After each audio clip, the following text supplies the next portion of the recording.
Thanks, Scott, for everything that you spoke about regarding densities and harvest. And I was thinking because um, we saw more in detail densities and harvest, and I was wondering, is it correct to say that each density is composed of two planes, like the material and the astral? Well, again, technically, each of the seven dimensions has seven subplanes, and each of the subplanes has seven also. So that goes on and on and on. So that's why some people say there are 49 planes or 49 dimensions, seven major, and then each one has seven. Uh, and then each of those seven subdensities has sub-sub.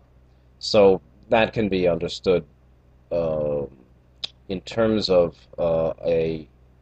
the outer and inner planes or space-time times space division that Ra talks about.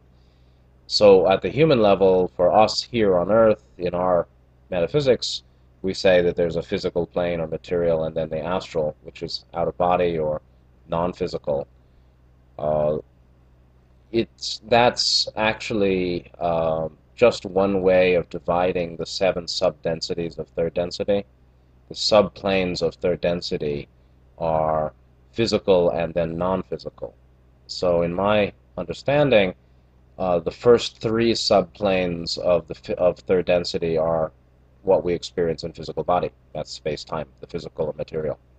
So the physical or material, physical or material third density would be the first three subplanes, and 4, 5, 6, 7 would be the higher subplanes of third density, which we call the astral or heaven worlds, which are gradated, meaning there's a hierarchy. You wrote, that's another question, lower and higher astral planes. Again, I would never use the term astral plane to talk about any other dimension, because that's a limited human term. And it's not that, the non-physical subplanes of third density don't have to be called astral. That's just a Western term. But there are non-physical subplanes of third, fourth, and fifth, sixth density. So I would imagine, or it's certainly possible, that in third and fourth and fifth and early sixth density, the first three subplanes of those densities are called space-time, and the other three are time-space. But I would think that the difference would become uh, less and less as you get up through the densities, so that the difference between the higher four subplanes of fifth density are very different, or that difference is less pronounced in fifth density than in third density. So there's no veil in mind in higher dimensions. There's no veil in mind in the astral planes, meaning in the fourth, fifth, sixth, seventh subplanes of third density, there's no veil in the mind. It's only in the physical, which again constitutes first, second, third subplanes, I think. In fourth and in fifth density, no veil in mind. The distinction between outer and inner is less. In fifth density, it's starting to go away. In sixth density, it's pretty much gone by the time of higher self, and there wouldn't be what you call the astral, what's called the astral plane. So I wouldn't use the term astral. I would just say that there are higher subplanes in third, fourth, fifth, sixth density that have a different quality than the lower subplanes, which in our case is material versus immaterial. And I'm sorry, I'm getting a little confused. Do you mean that each density has two planes, one physical, one non-physical? no, no, I'm saying each density has seven subplanes, Okay, so and each so density has seven subplanes. and some of those subplanes are associated with an outer, and some associated with an inner. Some are associated with incarnation, and some are associated with the conditions before and after incarnation. So in third density of the seven subplanes, the first, second, and third are associated with a physical material world, and that's where we have a veil in mind. So when we're saying we're in third density physical, It means we're experiencing physical body associated with the first, second, third subplanes of third density. When you die or go out of body, an astral body, those then that so-called astral world is the fourth, fifth, and sixth, and four, five, six, and seventh subplanes of third density. And so third density then shows this division between outer and inner, which is division between the first, second, third subplanes and 4, 5, 6, 7 subplanes. Okay, so what you're calling material is first, second, and third subplane. What you're calling astral is 4, 5, 6, and 7. And that division, twofold division of the dimension, is also occurring in fourth and fifth and somewhat in sixth density. Okay, so now I have trouble with my next question, because I wanted to ask, what are astral beings made of? You know, is it a kind of spirit? But if you say, but astral is actually a distorted word.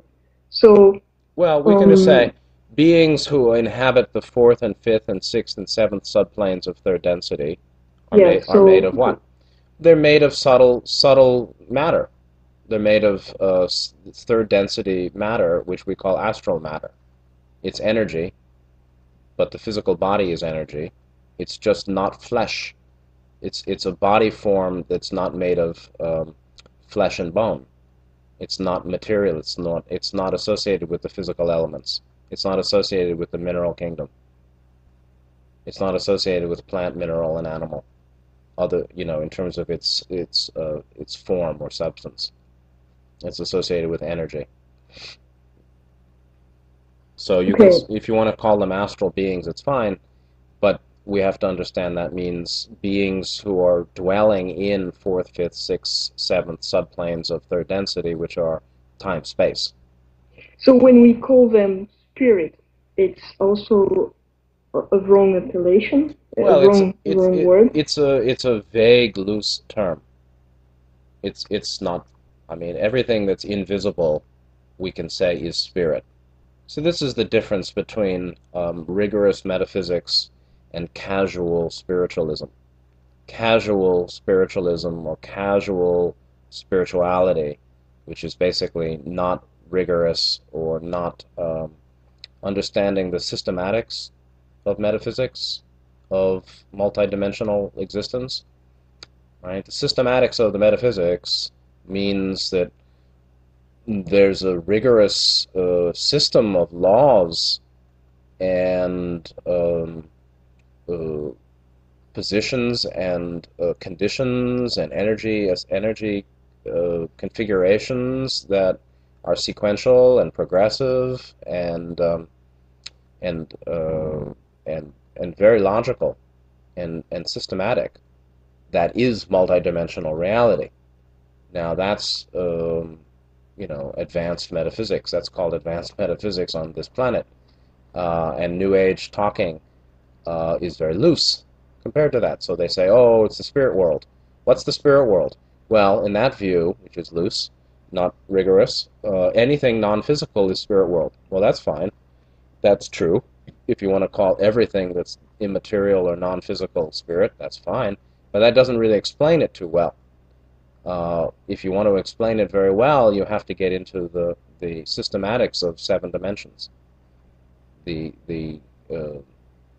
theory of multidimensional reality in a more logical progression. So there are 7 dimensions, and there are 7 subplanes of each dimension, and in the dimensions that are associated with self-consciousness, 3, 4, 5, 6. Particularly, really, third, fourth, fifth, sixth density somewhat. In those dimensions, there is the experience of an incarnate phase and a disincarnate phase. The incarnate phase, at least here, third density, is associated with the first 3 subplanes. The disincarnate phase, which is sometimes called astral plane, with the astral body, is associated with the fourth, fifth, and sixth, seventh subplanes of third density. And that's not physical.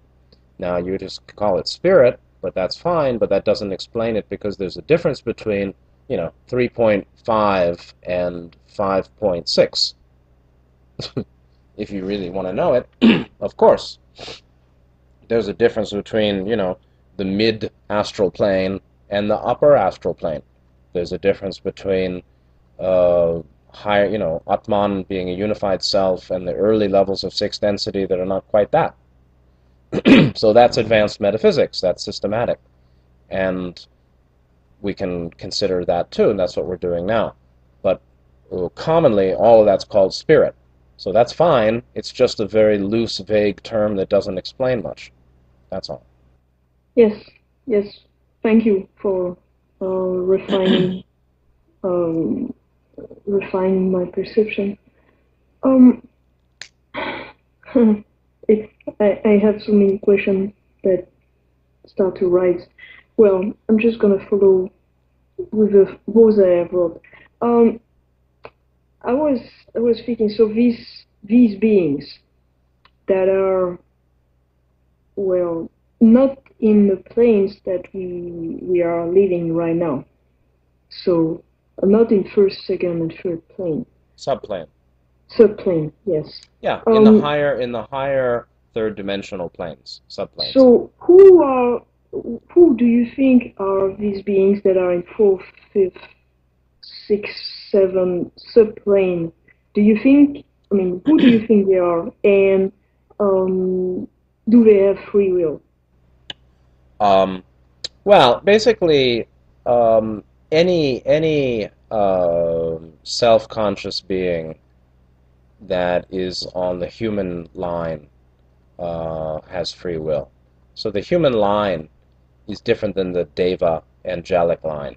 I use the word deva, which is Hinduism, Sanskrit, which means shining or radiant one, as the term for the logoic created beings of the deva line or the angelic line of evolution, which has seven-dimensional beings too.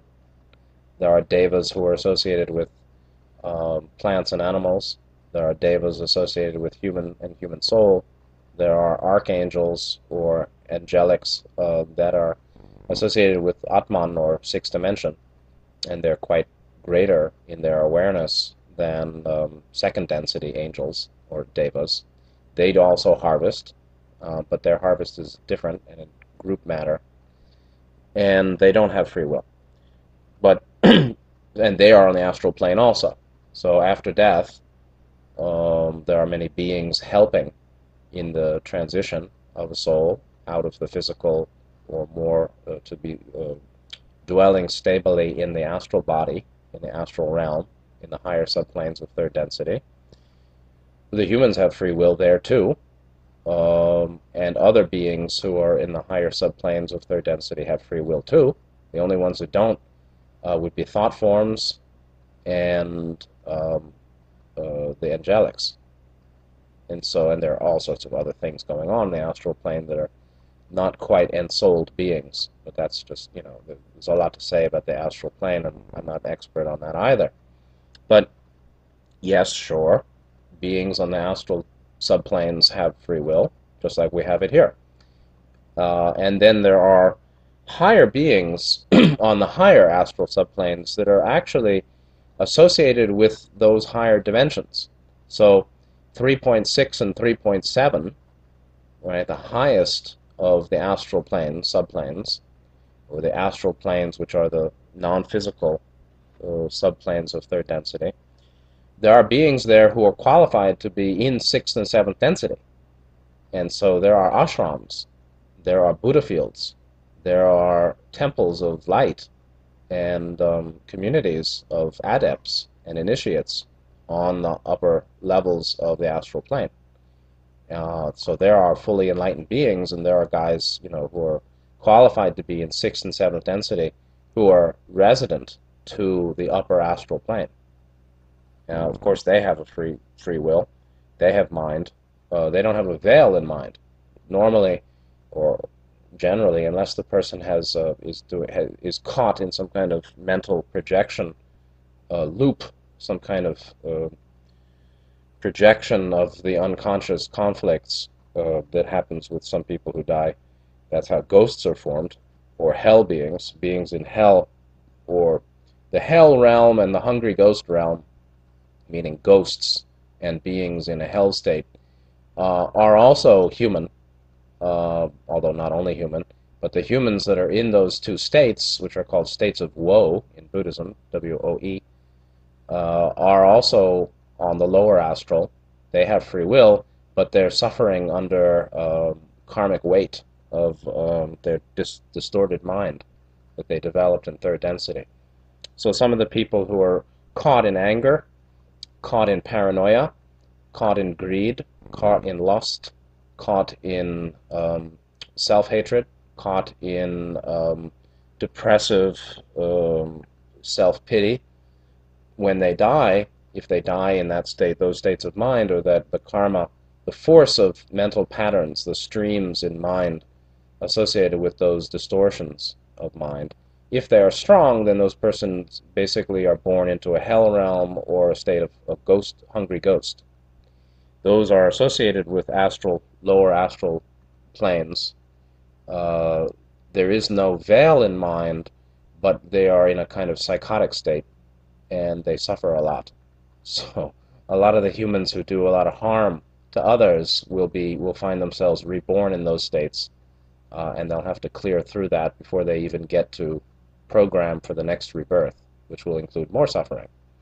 So those are also lower levels of the astral plane, and there are thought forms there and demonics, so-called demonics, some of whom are not actually entities, but they're collections of thoughts comparable to the thoughts of those beings, like insatiable greed and lust and perversity, and hatred, violence, desire for cruelty, things like that. People who are into all of that will be in hell when they die in a state temporarily. That could last longer or shorter. So the greed mind is associated with hungry ghost, and the hate mind is associated with hell. These are states. These are levels of the astral plane. Uh, they have free will and they have no veil. They have mind, but they're temporarily caught by the karmic power of those distortions, and they'll have to experience that for a while. So, so you mean that this lower astral, it's a lower subplane. It's first, second density, not first, second density. I'm mistaken. It's first, second subplane of No, third density. no, it's lower levels of the fourth subplane. Lower level of the fourth subplane of this third density. Right. So again, if you think of third density as seven layers of sand, okay, and that there's a piece of paper between the bottom three layers of sand and the top four layers of sand.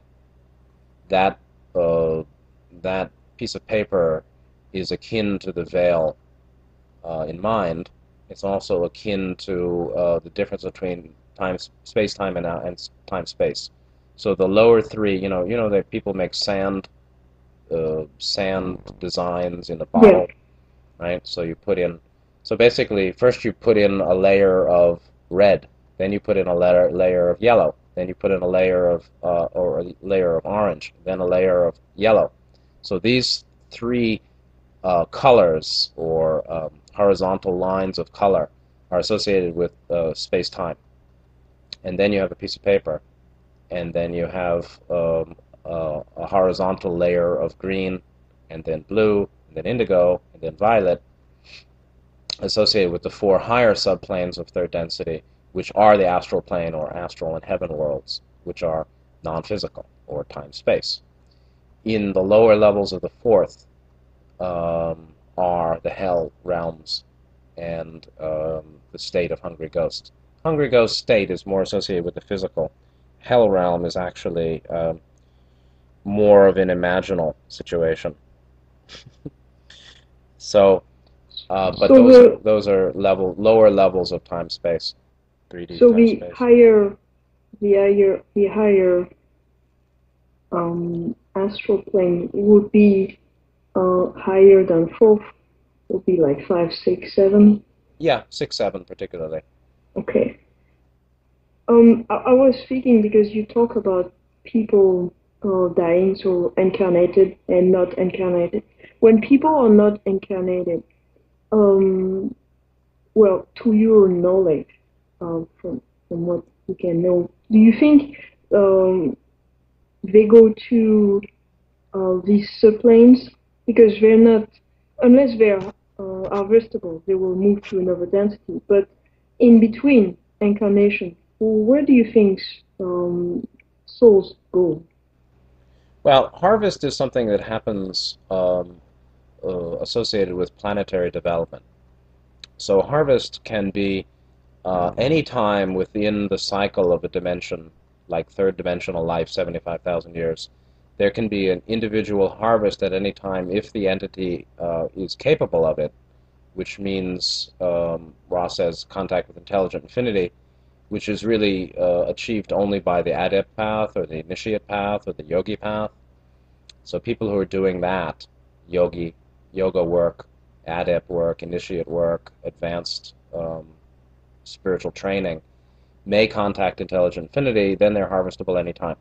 Otherwise, the beings have to wait for the planetary cycles. So, as Ross said, there are 3 times each of the 3 of those kind of open gate situations within third density every 25,000 years, and now is the last one, which is the full planetary harvest where the planet itself upgrades. So entities can harvest at any time if they achieve, a kind of enlightenment, awakening experience, not complete enlightenment, not complete and perfect enlightenment, but one of the stages of enlightenment, or they can harvest at the end of a 25,000 year period. So they all have a body, mind, spirit complex there in the astral, and uh, I think you need to repeat your question because I forgot it. Sophie, sorry, it was. Uh, I was wondering about people when they're not incarnated, because you talked about the astral, the lower astral for people that are dying in the state of a lot of anger, greed, or a lot of hatred. So they will, you say they will probably uh, find themselves stuck into the lower astral until For a they while. can get unstuck. So for the people that are either confused or the people that are getting more love or more wisdom, do you think they get to like maybe the fifth subplane or sixth subplane where they can, like you talked once, they can get some healing review and then maybe um, some astral teaching, if I Okay. can use that word? Yeah. Well, in my limited understanding, uh, again, if we say that the astral heaven worlds or time space in third density would be fourth, fifth, sixth, and seventh subplanes, then the lower fourth dimensional, the lower portion of the fourth subplane would be associated with hell realm and the state of mind of hungry ghost. Uh, Upper fourth density and upper fourth subplane and the fifth subplane would be those levels associated with um, uh, healing, review, and preparation for the next incarnation. So the healing is in many ways working through certain energetic distortions that are carried over into the astral form, or the mind carries over into their astral body from the incarnation. That would be work in the fourth subplane. The review would be more work done in the fifth, and that's where they'll be learning, or the astral academies. And the sixth subplane is closer to the higher self. Higher self would lock in at 3.6 in some way, or tune in at 3.6. Again, this is very rough, but something like that, where in the fourth subplane there would be healing. In the fifth subplane there's review and learning, and there certainly are astral academies and things like that, which are pretty much fourth and fifth subplanes. And then there's the preparation for the next incarnation, which is related to fifth and sixth subplanes of the astral. For those who have done more spiritual work during their life, meaning greater development of fourth and fifth and sixth chakras, right? If you've developed, if you've activated fourth and fifth and sixth chakras during the incarnation, this is basically like uh, being qualified to appreciate or to have stable experience on the fourth and fifth and sixth subplanes of the astral or of third density. So in our incarnation phase, where we're pretty much manifesting, or the manifest experience is first, second, third subplane. If the person has done spiritual work, which is development of love, fourth chakra, and wisdom, fifth chakra, and awareness of our total being, and balance, and the awareness of unity or holism, that's sixth chakra. So the development of fourth and fifth and sixth chakra during the incarnation qualifies the person to have a more stable and prolonged, or stable and intensive or enriched experience on fourth and fifth and sixth subplanes of the astral, or fourth and fifth and sixth subplanes of third density, which is time-space or astral. The people who are spending a long time on the sixth and seventh subplanes of third density are basically adepts and higher magical workers. They're doing So, more work on this 3.6 and 3.7.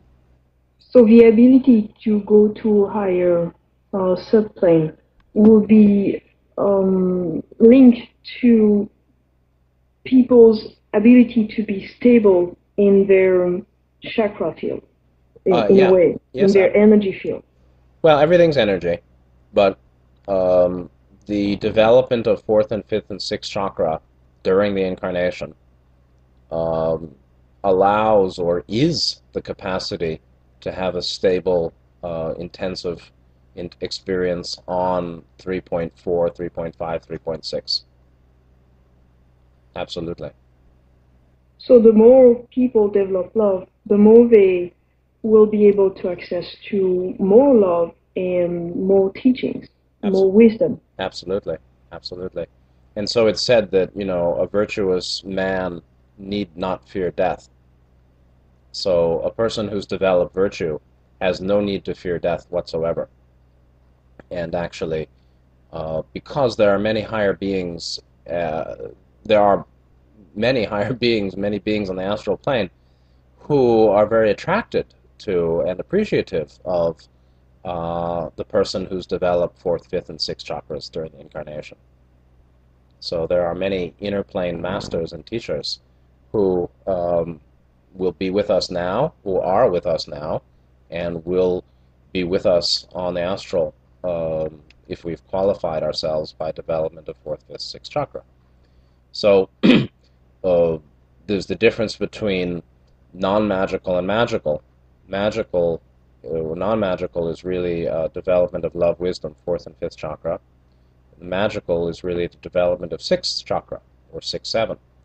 And so, again, we see this division where 4 and 5 are paired, and 6 and 7 are paired. So 3.4 and 3.5 have a similarity, or a quality, or are basically tightly knit, while 6 and 7, 3.6, 3.7, are also tightly knit, or vibrate in a certain harmony that's different than their relations to other chakras. So yes, of course, whatever is done during the life carries over, because the entity still has body, mind, spirit complex. It's just a different activation. A higher body is activated in death. A higher aspect of the seven bodies, or different activation of the seven bodies occurs after death. But it's still the same. It's still a being with body, mind, spirit, or body, mind, spirit complex. Um, Humans, yeah. I mean, humans are mind, body, spirit complex. do you think other beings in the astral, like Deva, for example, or angels, which are called devas and angels, I mean, do you think they have a mind-body-spirit complex? And Uh, do you know if do you think they proceed from the same soul evolution? no, it's a different soul. They proceed from the logos. They're created more directly by the logos. In my understanding, they don't have free will, and they also are not complex. So they are mind, body, spirits. They have those. They're associated with seven chakras, or they have seven energy fields associated with seven rays. Also, at least at our level, third density and fourth and fifth. Again, things start to change when you're up in upper fifth and sixth, seven.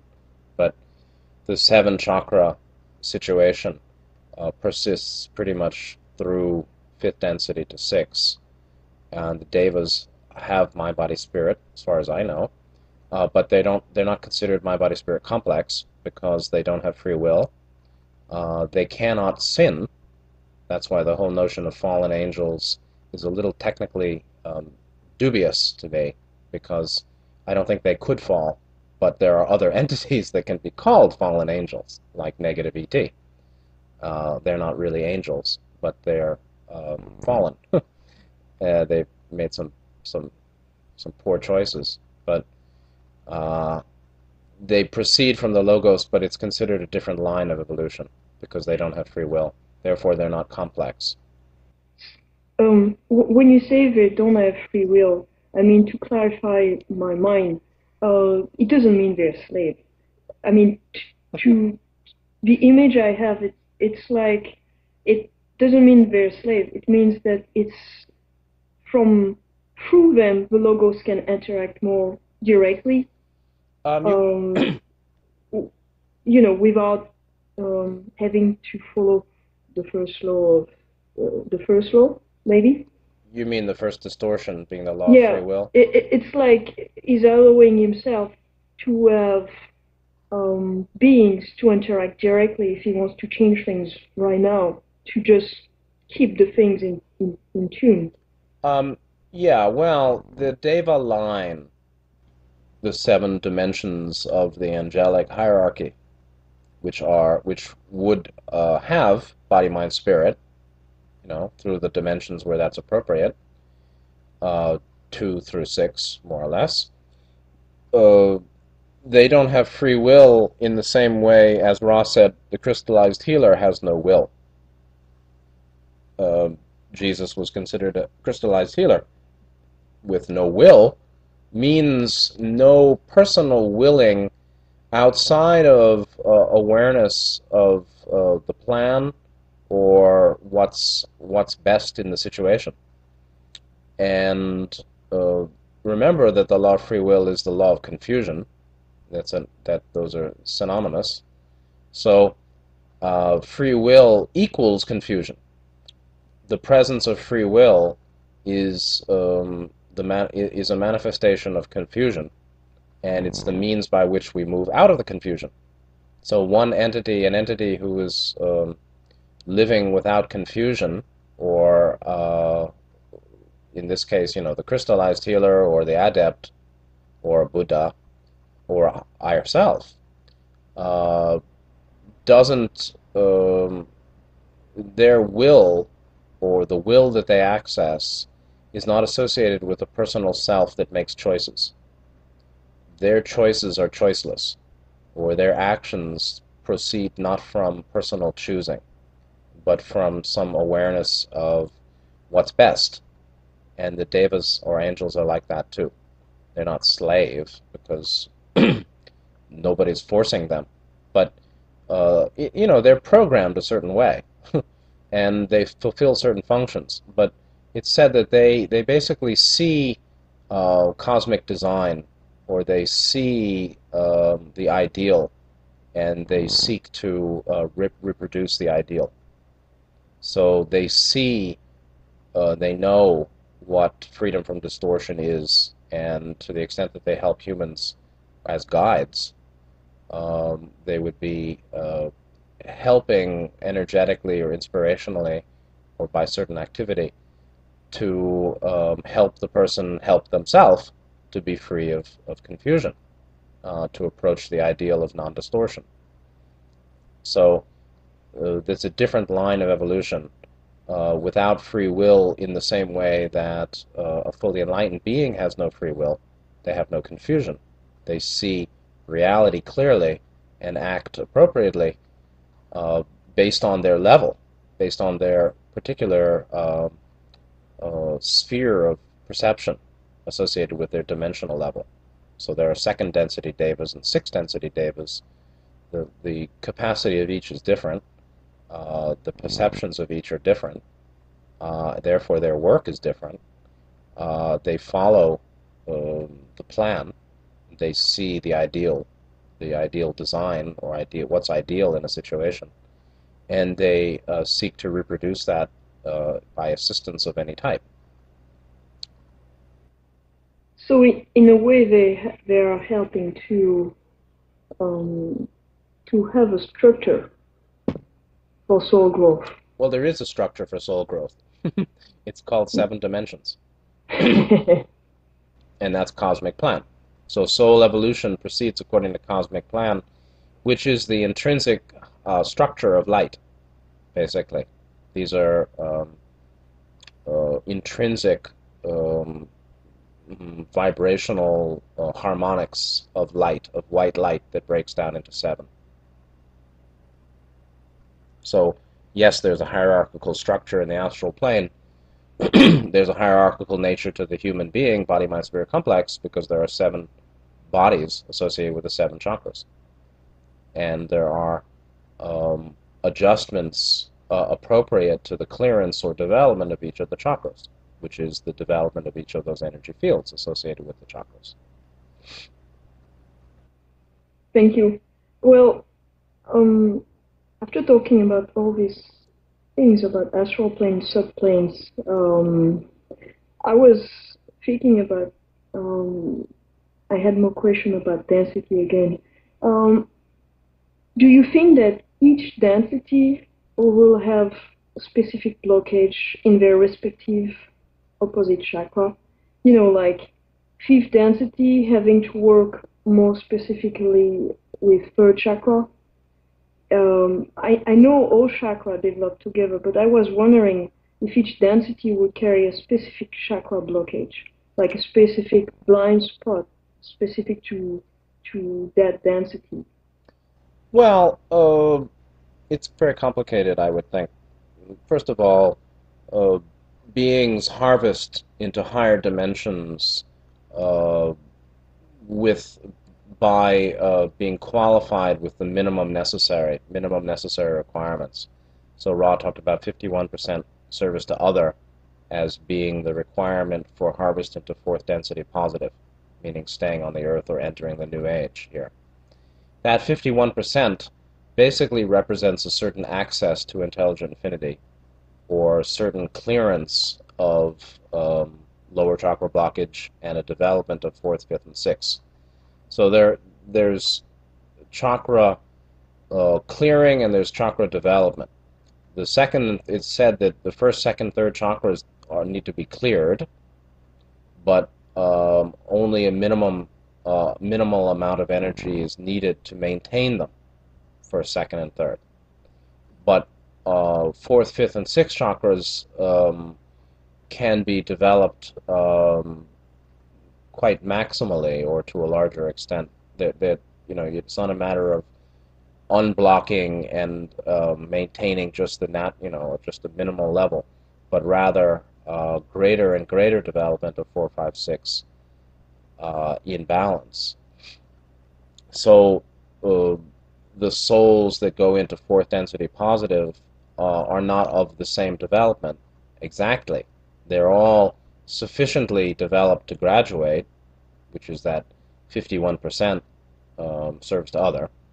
That represents a certain activation of 4th chakra, but also 1, 3, 5, what Ra calls the primary rays, red, yellow, blue. So it's not only 4th chakra, but also 1, 3, 5, and a coordination and a balance. But some enter at the minimal, and some enter 4th density with much more than the minimal development. that would then carry over into fourth density as to certain blockages in chakras then. Now again, I don't think that it's that simple to say that fourth and fifth and sixth density beings are working on chakra blockages in the same way we are. I really don't know exactly how it is, but it's not a one-to-one thing. Um, I don't know everything, okay? No, So, but but yes, there are particular, if the being in fourth density who comes in at 51% service to other is less evolved than the being who comes in at 95% service to other into fourth density, and uh, there would be certain blockages associated with what's needed for the next harvest. So 4 goes to 5, and 5 goes to 6. So sure, the development of 4 to 5 may have associated blockages with second chakra issues, and the development of 5 to 6, moving through greater development of fifth chakra, what we call fifth chakra, would have a certain relation to third chakra dynamics also because of those chakra lines, the chakra bands or connections between those chakras, 4 and 2, 2, 4, 6, and 1, 3, 5, that kind of thing. yes, that was the purpose of my question because I recall you saying that to go, I don't recall exactly your word, but that to go up it's to look, I mean to go down, to clear the lower. And you were saying things about the specificity of fifth and third, uh, this band of fifth and third and six and two. So I was wondering if actually the some density may have some kind of more focused work on the characteristic of the lower chakra that may keep them from harvesting or going higher, like um, maybe the fifth density having a view of rejecting their anger, maybe from their view of wisdom, having this view of rejecting their anger, which actually may block them to go further.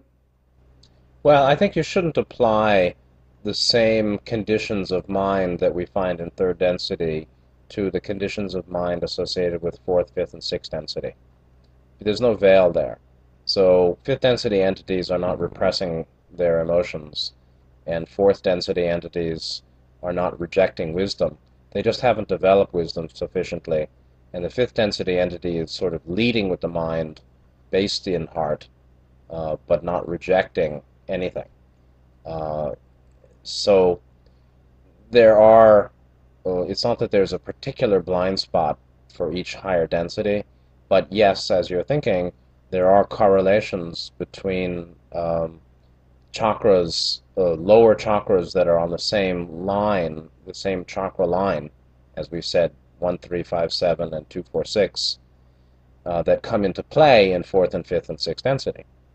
So beings that, it's like we talked about the naivete of the sixth density elder ET groups in interacting with humanity. Their naivete leading them to making uh, poor outcome interventions to assist humanity, leading to poor outcome or all sorts of terrible things. That naivete could certainly be associated with the second chakra, lower second chakra blockages of the humanity that they didn't know. And so they're not, the blockages of being, beings in fourth and fifth and sixth density don't have, in my view, they don't have the same kind of blockages. They just have areas of non-development. It's a different than blockage. Blockage implies rejection or non-love, non-acceptance. And non-development is a different matter. It just Yeah. hasn't been focused upon sufficiently. But yes, entities in sixth density or fourth density to progress there would be working with some of the issues associated with the prior second chakra issues of the human level. And beings in fifth density would be, in some ways, working through whatever carryover distortions from third chakra issues during their third dimensional experience. So I don't think they have fresh distortions in fourth, fifth, and sixth density, but they have blind spots or areas of undevelopment in that dimension, in that density, in their mind, associated with the blockages that carried over from what wasn't developed in third density when they were younger. So second chakra issues, whatever second chakra blockage was carried into fourth density would be revisited in fourth density and sixth density. I mean, they're revisited at all levels, 4, 5, and 6, but resonant with the work through fourth and sixth, and issues of third chakra blockage that are not yet resolved, even though they harvested to 4D positive, would be also worked on or developed, activated. They would be illuminated by work in fourth and fifth and sixth density, but particularly fifth because of the relation between 5 and 3. So, there's a lot going on, but they're not doing repression, or they're not blocking actively in fourth, fifth, sixth density in the same way we are with our veil in mind. Yeah, yeah. It's it's funny how my question actually was coming from the perception with the veil in mind, and not. I had totally. I didn't think about no veil after it. Anyway, okay. Well, um, but you talk about um, development and progression. So, what do you think the consequences are for those that decide to go negative or positive? Like being out of, like the being out of 3D. What about the length of the path? And do you think it's different from for 4D negative or 4D positive? Do you think the length of the path, for example, may be different? I think that the length of the path depends on what Ra calls the efficient use of catalyst. So there are entities that, Ra said that they were 2 billion, B-I-L, billion, 2 billion years older than third density Earth humanity. Now that means that the age of that extraterrestrial race is 2 billion years older by multiple reincarnation. Now, there are some entities that, after graduation to fourth density, 4D positive, jump on the adept path quickly, or do adept training, or do very intensive training in fourth density, and don't progress with their planet over a billion years, but in a few lifetimes leave the octave. Likewise, there are entities who even could be on third density non-physical, 3.6, 3.7, or 3.6, let's say, and by very efficient use of catalyst or very rapid training, uh, don't have to follow the planet, and are capable of graduating out of the octave very quickly. So the length of the path is not really specified, determined by positive or negative polarization, but rather how that individual uses experience or the moment-to-moment continuum phenomena catalyst for total development. There's a difference, obviously, between a positive and negative path.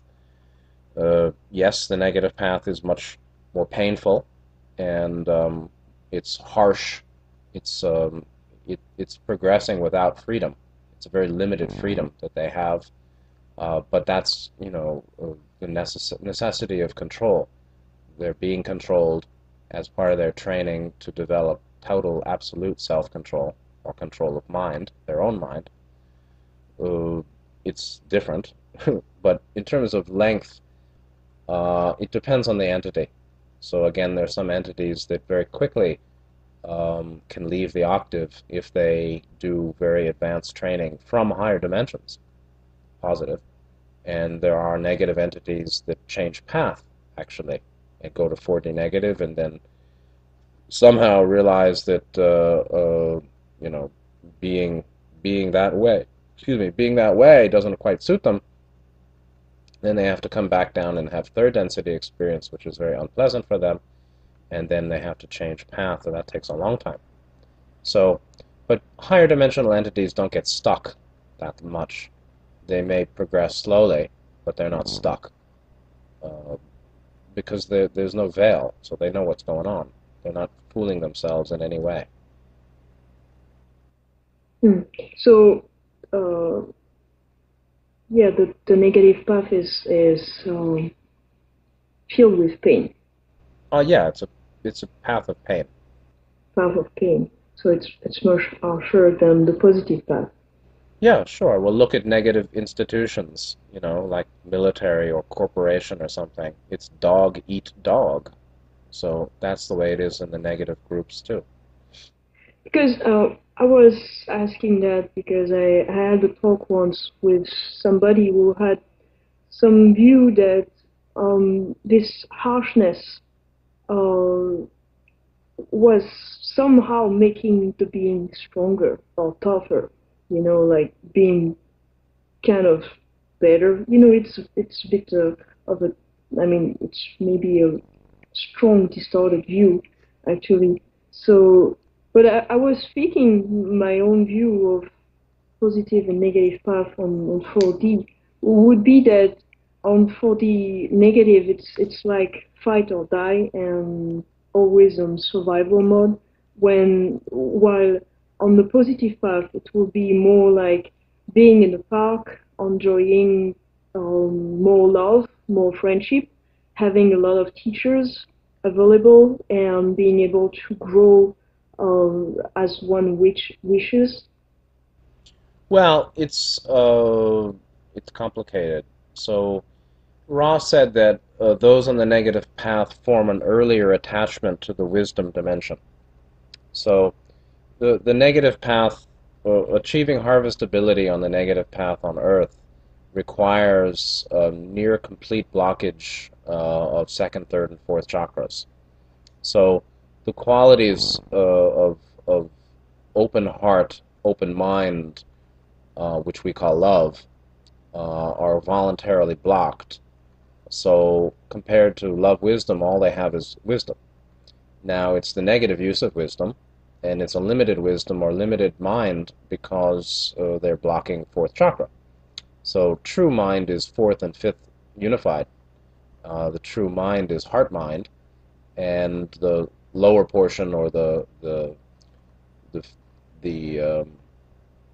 more substantial aspects of fourth chakra mind they can't access. But they can access wisdom, and they often do earlier than those on the positive path who are enjoying the walk in the park with their friends. Now, there's a difference between common New Age folks and adepts and a yogi. So the yogi or the adept or the initiate is very disciplined, and you don't see it on Earth very often. They're secret, they're hidden, there are very few, but they are as tough as a negative. It's just that they're not social. They're private. They're divorced from the public.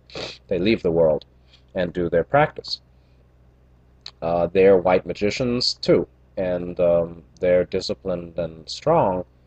Uh, and they would be those who are forming the stronger attachment to wisdom, which is associated with the adept work or greater discipline. But for those on the negative path, to compare uh, higher level negatives to lower level positives is kind of unfair. So there's love, wisdom, and will, fourth, fifth, and sixth chakra, actually. Negatives are developing fifth and sixth, which is really wisdom and will without love. Positives are developing more in balance, love and wisdom with will, or the will to love and wisdom, while the negatives are developing the will to wisdom and power. Therefore, they appear stronger, or their focus is on power and wisdom, while the positive entity is more focused on the balance of love and wisdom uh, by will, and therefore, uh, by the influence of love or heart, uh, can be less disciplined. But that's not the whole of the positive path. That's just basically humans who are love over wisdom. And so in higher dimensions, the positives are very disciplined, and higher self is far greater than any negative entity. So the power of higher self or an adept is way far beyond any negative entity. That's why Jesus could reject the devil and the Buddha rejected Mara, because they're beyond them. And so, uh, it's true, limited way, that the negatives are achieving an earlier development of wisdom will, or the negative use of will by wisdom, which makes them tough, or that involves being tough. And certainly their path is control or be controlled, basically. The will to power by cleverness and force only. That's all they develop, which is basically fifth and sixth chakra. And the positive, because it's more balanced development, is softer, and they can also feel ease and non-effort, which is associated with surrender to what is. But the higher levels of the positive path on Earth, which is the adept work or the initiate work or the yogi's work, are very disciplined and very serious, and they're already beyond the negatives, actually, because they're already tapping into sixth and seventh chakra, which is So, beyond negativity.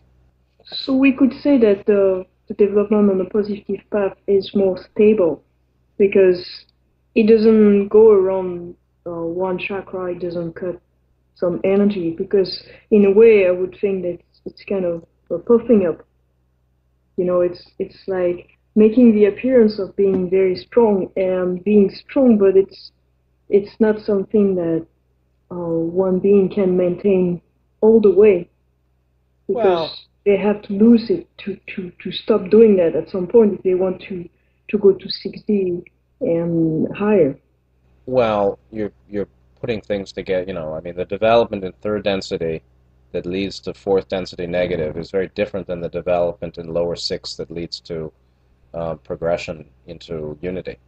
Hmm. So those things occur at very different levels of the path. But Sun Tzu, The Art of War, which is really not the right title, but the military strategist Sun Tzu said, when weak appear strong, when strong appear weak. So all the entities that are negative appear stronger than they really are, because that's a tactic, that's their strategy, that's their way they like to project themselves and think of themselves as strong, even when they're not. Uh, but that's part of their path. And for the positive entity, because it's more balanced, including love, you see, love is really unconditional opening, or surrender, or acceptance, or reception, being with what is. Uh, it's not. It's a yin quality. It's not forcing to be. It's not impositional. So there's no pushing forward. But because of the more balanced development of those on the positive path, uh, they can appear softer. But that's just an aspect of usually love over wisdom, and it's related to third density development. And higher dimensions, things are a little different. So your last question was about teachers' availability on both paths, and is it easier to progress on the positive path? In some way, it's not. Neither path is easier than the other, but one path is more pleasant than the other, and therefore um, it's enjoyable to progress on the positive path, while it's really not that enjoyable in a sincere way on the negative path. but neither path would be called easy. It's just that one is in harmony, and one has access to totality, while the other doesn't, and is a path of rejection. Well, So, I had another question because um, my question is, I was, when you were talking about the path and the subplane and all, I had the image of the book that you talked, 2150. Um, so can we say that for the positive path, um, the learning after third density, it's a little bit akin to what happened in these books, meaning that each level of um, each level of understanding has different teachers, and they grow through each subplane in each density with these teachers. yes, absolutely. Yeah. I mean, if you, yeah, in the book 2150, you can see that there were graded levels of development in their society. And so there were alphas and there were deltas and whatever the names were, associated with, which, as you say, they are associated with higher subplanes of that particular density. So let's say that's fourth density. And there's great harmony and great love and joy and well-being and community and honesty and ease. Yet then, too, there are also challenges and lessons and difficulties. The difficulties of realizing greater perception where there hadn't been, greater freedom where there hadn't been, greater ability within the self where one hadn't activated it yet. So there are tests and there are challenges. And yes, there are different teachers that are at those levels. So just like 3.6, 3.7, there are differences, between the being's achievement of each of the subplanes, just like the difference between upper fifth density and lower fourth density positive. There are teachers associated with each of those subplanes, or the states of mind of those subplanes. It's not that they're different places necessarily, just like here in third density physical, everybody has a physical body, but some people are operating pretty much from sixth chakra, and some people are operating pretty much from second, meaning their point of stable consciousness, their perceptions, their abilities are associated with a lower chakra here in third density or a higher chakra.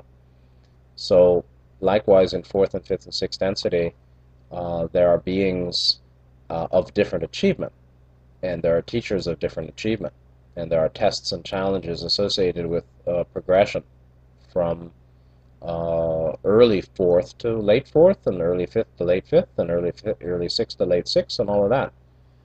So yeah, that's true.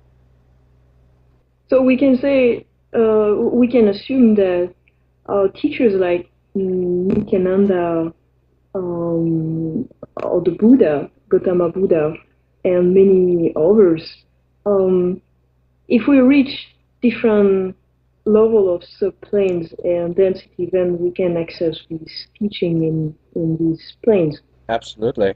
Yeah, absolutely. I mean, a being like Nityananda or Gautama, they're like eighth density resources for higher self. Higher self itself is not developed sufficiently to understand the intricacies of karma. It understands a lot, but there's much more learning and greater awareness possible from six to eight. So likewise, in our life here, if you study advanced metaphysics, like Ra or Buddhism, one would be then thinking along those lines. That thinking resonates with beings of particular higher dimensions, or particular achievement within higher dimensions. So there's particular levels of achievement within each dimension. Those are associated with the higher subplanes, but they may all have the same similar kind of body, or maybe a little different. Uh, But like here in 3D, again, there are some people operating from 6 chakra or 5, 6, and other people operating from 2, 3 with a similar kind of body. But if you look at the face, you'll see that they're different. And so they all have, you know, 2 hands and 2 feet, but the faces are different. And the faces would show the level of development of mind generally. So likewise, in higher dimensions, the bodies may be similar in the spectrum of within a single social complex in fourth or fifth density, but their radiance is different, and the face would be different. So it's up to anybody to get access to their teachers whenever they want. Well, when the student is ready, the teacher appears. When when the receiver is fine-tuned, then they can receive transmissions from higher levels. And so again, if you're thinking along the lines of Buddhist metaphysics or Ra's metaphysics, there are teachers who are available for inner communication that are different than if a person is reading common human channeling, or common religious dogma. So more sophisticated spiritual training here leads to access to a higher quality or higher advancement of inner plane teachers and higher dimensional teachers. So it's alike to what Bozo Ra was saying about their availability to anybody if they were called for very deep teachings. Right, right, right. Ra had said we are called by, whatever, 600,000 people or something. And that is because, and why is it, I forgot the numbers, but Ra was, I don't know what they had said, but something like 600,000 called by 600,000, while the Confederation is called by, I don't know what, 300 million or something. So only 600,000 or so had sufficient development of mind and awareness, consciousness, chakra development to call a sixth density source. And a greater number, 300 million or something like that, had sufficient development to call any of the Confederation, which includes fourth density. So only those who've qualified themselves to vibrate in harmony with sixth chakra, six-dimensional awareness could be contacting Ra. And those who are contacting fourth density and not sixth density have developed themselves to that level, but not further. So, of course, that's like that. So to finish, I have one last question. Okay. As a matter of helping people who are listening, what would you tell them? What kind of advice could you tell them about making the call to the Confederation? If you had an advice to give them, what would it be?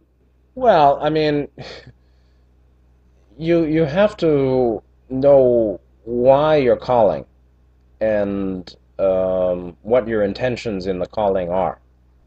And if you're asking for something that you ought to be doing for yourself, you won't get reply in the way of providing the information. You won't get the information from a higher source if it's in your best interests to develop it yourself by inner reflection. If you have done sufficient work, then you'll get further opportunity. So if you study, as example, so I studied Ra for a long time, and Buddhism, and Taoism, and psychology, and Western metaphysics somewhat, and paranormal, and from that I think about these things. By the study, I think. By the thinking, I'm able to get some more understanding. And that understanding is certainly in cooperation with higher beings, directly or indirectly, like the whole notion of chakra bands, that was inspirational. and there are higher teachers who know about those things. But that's just because I was interested to know more. That's not an issue of asking for something, uh, as a free lunch or take away my problem. But Yes. uh, you have to, you have to meet the teacher halfway. I mean, in general, I don't know why people would be calling the Confederation, frankly, because there's so much learning that people are not doing by themselves. I mean, if you want something from the Confederation or higher self, I think you have to ask yourself, have I really done my own work first? And why, what exactly am I asking? And for me, I wasn't really even asking. I was just sort of wondering and wanting to know more, not, help me fix my problem. Now, help me fix my problem is not a bad thing to ask for either, but you have to make the effort. And the effort is not done by just sitting back and saying, give me. It's really done by holding the mind or the attention steady on what you're seeking and inquiring within. And part of the answer will be the assistance of other beings. But in general, I don't really know what people are asking for. So it depends on what you're asking for and whether you've really done uh, your own work, which is to understand the blockages that are limiting us. I'm in pain. Why am I in pain? How did I create this pain? What is the basis of this pain? Now, you don't need the Confederation to get that answer. The answer is in your heart. But you'd have to think, you know, how am I stuck? How do I keep myself stuck? Why do I do that? What are my alternatives to repeating these dysfunctional patterns in mind? What other ways can I see the situation? Why is it hard for me to see the situation otherwise? I mean, that those are not questions that I would ask somebody. I would ask myself. So, um, people are taught in seminars to go ask your guides and ask your teachers and ask your higher self. And normally people are asking for things that they are unwilling to work to discover themselves. And so you're not going to get higher inspiration while you haven't done the work of clearing lower blockages. And so, clearing the lower is opening the higher. So if you don't clear the lower, which really means to identify self-limiting patterns of thought and perspectives or attitudes that are harmful to self and other, uh, if you haven't done that, the Confederation is not going to give you some kind of little goodies of information. And even that information is not that important. That's the point, you know. If you're asking, what do the Confederation, what kind of ship are they on, and tell me about your propulsion system or something, they would be wise not to give you that. So So people it's need to check in with themselves first. yeah, it's interesting because what you said is that to go higher, one has to check the lower.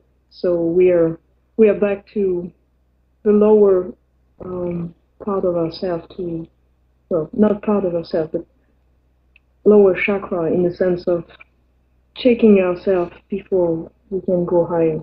So, Well, I think people have to be clear what's important and what's the problem and what's the solution and what do I really need.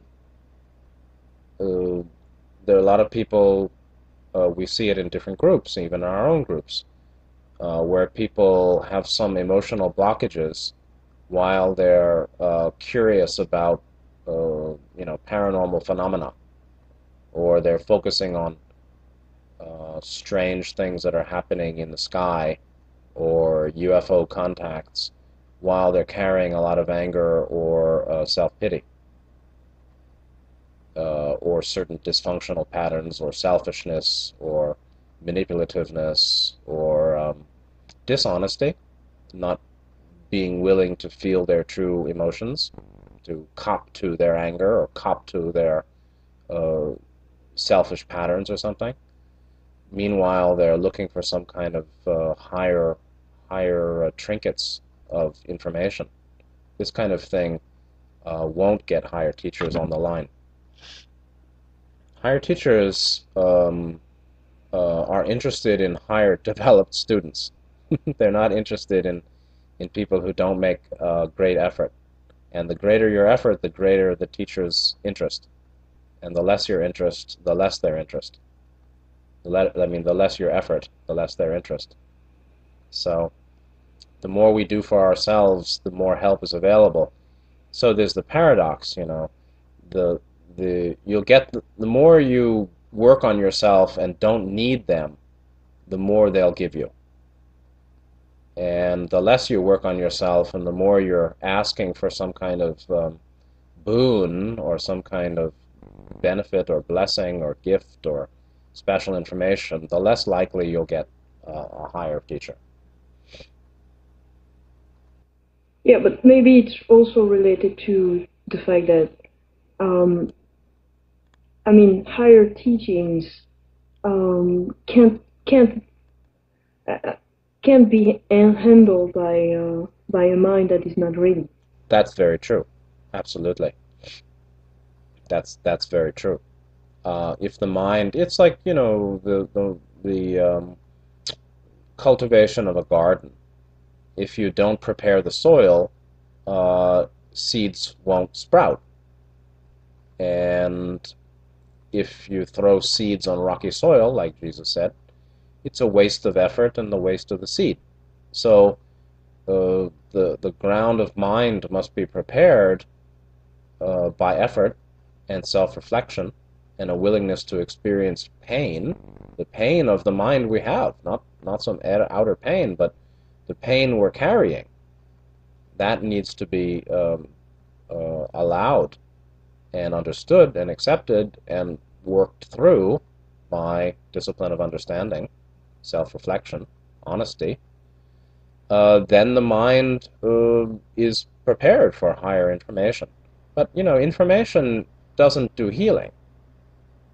What does healing is the application, the balanced application of acceptance and understanding and care and discernment with our own mind and our own process, not some kind of sensational information from ET. Thank you, thank you. Um, Sure. that was again great. I got a lot. I have to release into that. Thank you very much, Scott. Good, good. You're very welcome.